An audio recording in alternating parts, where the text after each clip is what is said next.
Deportation at paggamit sa United Nations Convention Against Corruption o UNCAC ang ilan sa mga posibleng paraan para mapabalik si dating Congressman Zaldico sa Pilipinas ayon sa isang international law expert at sa National Bureau of Investigation.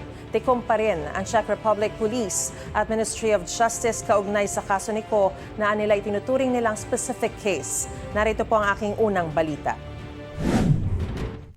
We will bring Zaldico home and we will do so in accordance with the law. He will answer to the Filipino people. Binigyang diin ni Pangulong Bongbong Marcos na gagawin ng gobyerno ang lahat ng kailangang hakbang para maibalik sa Pilipinas si dating Congressman Zaldico. Nahaharap sa patong-patong na kaso si Ko kaugnay ng flood control scandal.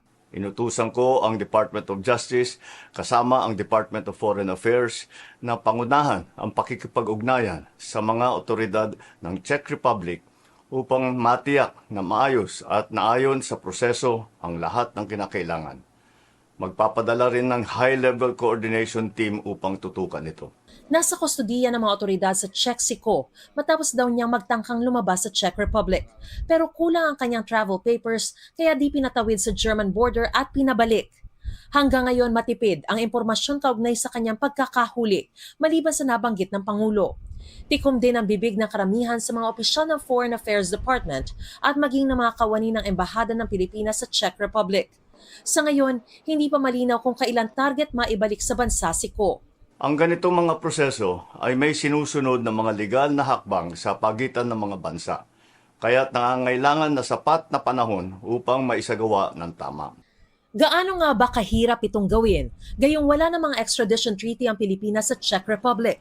Ayon sa international law expert na si Attorney Mike Q, isang diretsyo at pinakamabilis na paraan daw ay deportation. This is a sovereignty question. It's a non-national of the country who is entering the country and is not documented and has no right to be there, especially if there is no passport, which is the most critical requirement apart from the visa. Nagiging mas komplikado lamang daw ang sitwasyon kung talagang may hawak na Portuguese passport si Ko. It will be complicated if Portugal will intervene because it has a right to protect its national. May dalawa siyang pwedeng argue na malaki. Yung una is violation of his private life, Article 8 ng European Convention. Bukod pa ito sa kung ano man ng nasa Portuguese Constitution. The other thing is, pwede niyang i-argue yung hindi siya pwedeng i-deport kung ang pupuntahan niya na bansa ay iper-persecute siya or may torture na mangyayari. Sabi ni Attorney Tiu, mahirap daw gamitin ang political asylum bilang depensa.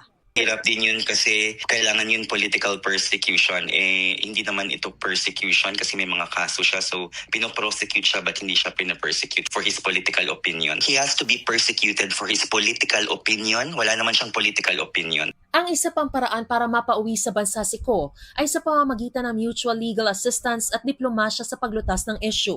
Ayon kay Tiu, karaniwang nagkakaisa ang mga bansa dahil sa prinsipyo ng pagkakapantay-pantay ng mga estado sa international law.